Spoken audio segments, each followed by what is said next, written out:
Howdy folks, welcome back to AP Statistics with Mr. Robeson. Today we're going to look at segmented bar graphs and mosaic plots, two more types of graphs. All right, so this is our segmented bar graph. So they're bar graphs, but they're broken up into different segments. All right, so they do have categorical variables, like here we have Trump and Pence and Clinton and Kane, and we have another categorical variable like truthfulness. So we got true statements, mostly true statements, half true statements, mostly false, false, and finally pants on fire. So this is from PolitiFact. All right, so I got this data from PolitiFact. It's a website that facts checks politicians mostly. And this was from last election. And I made this based on how many statements or what proportion of their statements were true and false and so on. All right, so we have two different categories happening here, but we don't know the total number of statements these people have made. So we don't know totals. That's the trick part here. We just know the percents, right? So we know a certain percent for each person for each type of statement, but we do not know the total number of statements made, so we cannot compare the totals from each one. We can only compare the percents from each person, and we compare percents within sections, so within one category here. So let's look at some examples here. So which type of statement is most often made by Trump? All right, so since we're only looking at Trump, we can just look at his bars and we can see which one of his bars is the largest. And it looks like this section right here, going from about 50% to 80%, so that makes up just over 30% of his statements that were checked. And that orange is false. So it looks like most of Trump's, or the largest section for Trump's statements is false. All right. If I want to say most, though, I couldn't say most because that's not the majority. If I added in the mostly false and the pants on fire, then it would be most. In fact, it'd be over 70% of his statements were false to some degree. Who has the most true statements? All right. So now this is not asking you to compare within each person. It's asking you to compare one person to another person. All right. We can't do that. Right? It's tempting to say, oh, well, look at this, and we could say, oh, Clinton's section here, hers is the biggest for the true statements. But we don't know how many statements they checked, right? Because maybe they checked 2,000 statements for Trump here and only 10 statements for Clinton, and then, 5% of 2,000 is going to be bigger than 25% of 10 statements. So not enough data here.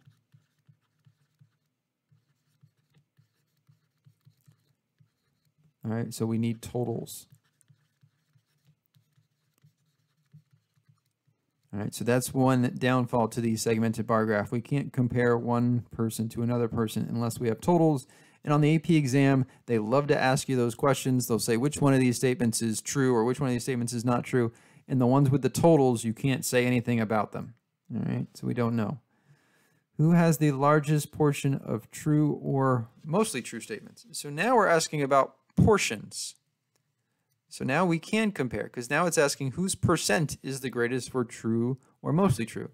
So we look up here, true and mostly true are these two blue sections. So Trump goes to there, Pence goes to there, just around 20%. Clinton's up here at about 50%. And Tim Kaine, the vice presidential candidate for Clinton at the time, is somewhere here in the 40s, maybe 45. So the one that has the largest portion of true and mostly true looks like it's going to be Clinton. All right. So after I made those charts and posted them on Facebook and they got shared around a while, a couple weeks later, the Washington Post went and did the same thing and posted it in the newspaper. I think they copied me, but whatever. Imitation. It's the highest form of flattery. Which politician has the highest portion of pants on fire, false, and mostly false statements? So take a look at the graph here. We got pants on fire, false, and mostly false. Which one has the highest portion?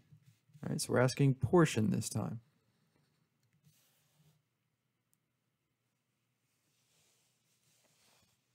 If you need more time, go ahead and stop it. All right, so the highest portion of false, mostly false, and pants on fire. So we're going all the way out to the yellow here. So it's actually, the graphs are in order by that. All right, so we have the least truthful person on top. And by the bottom here, we have the most truthful people. If you're curious, Joe Biden, running for office this year, is right down here. All right? And he's running against Trump. All right? So the one with the most false statements, the ones that keeps these fact checkers in business, seems to be Trump. Wouldn't know truth if it jumped up and bit him. All right, next one. So that was the highest proportion. Now, which politician has the most true or mostly true statements? Which one has the most true or mostly true? So true and mostly true are green and blue.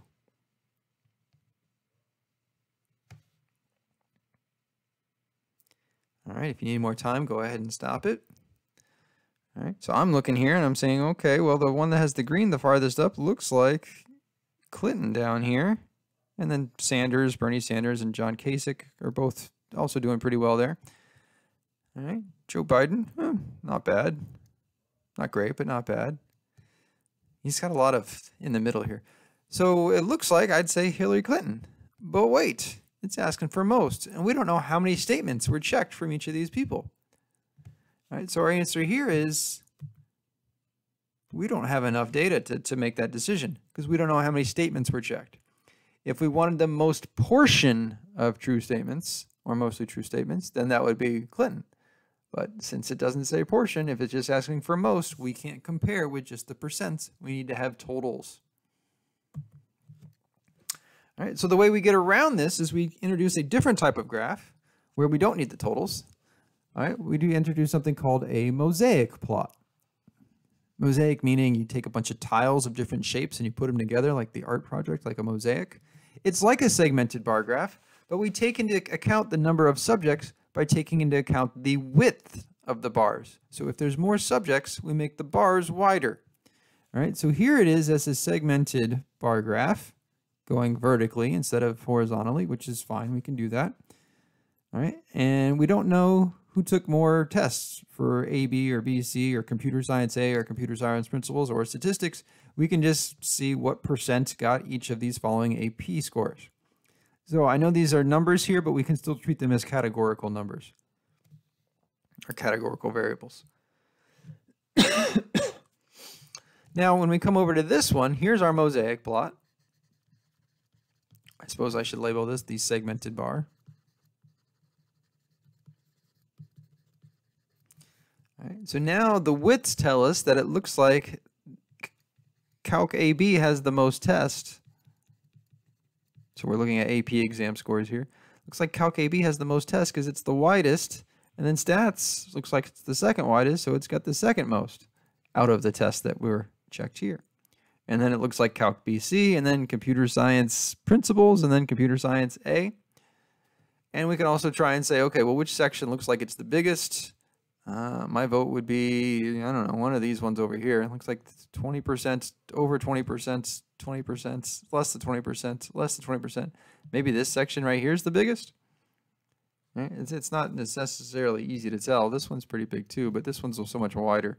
So I would say it looks like the most often score would be a 2 on Calc AB out of all the data here. All right, so here's another one, and you can try and answer these questions. So I made this one using Excel. My girlfriend said it looked like a pride flag. Like, okay, I'll take that, yeah. So we've got Calc BC here, and this is off of the 2019 data. We've got AP Statistics here. We've got US History here, and we've got AP Physics here.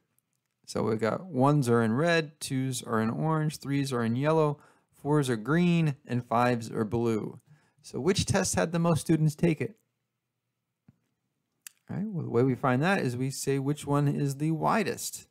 The widest one is US History. So it would be AP US History. Or we usually call that a push. What is the most common score on Calculus BC? All right, so that means we don't need to look at these 3 columns. We just need to look at Calc BC here. And the most common score is the largest section there, which looks like that is the blue section. It's the biggest by far on Calc BC. And the blue section is 5s. So it looks like a large portion of people that take the BC exam get a 5. What is the least likely score on AP Physics? Well, now I'm only looking at this bar, and I'm saying which one of these sections is the smallest. Well, it looks like this top blue section is. So you're least likely to get a 5 on AP Physics, but you're most likely to get a 5 on AP Calculus. Physics is tough. I got a 4 on that one, I think. What section has the most students? Or the most total tests taken? All right, well, it might not be obvious which one it is, but it's definitely in the middle section here. It's definitely somewhere in U.S. history. My guess is it's probably the 1s in U.S. history, but the 3s also look pretty big. So my guess would be 1s from U.S. history. All right, so we're just looking for which one of these rectangles out of all the rectangles in this graph looks like it's the biggest. All right, so that was it for segmented bar graphs and mosaic plots. There should be a Sporkle quiz coming soon if it's not already up in the chat, and you'll have some homework that goes with this on Google Classroom. All right, and we'll take a look at histograms next.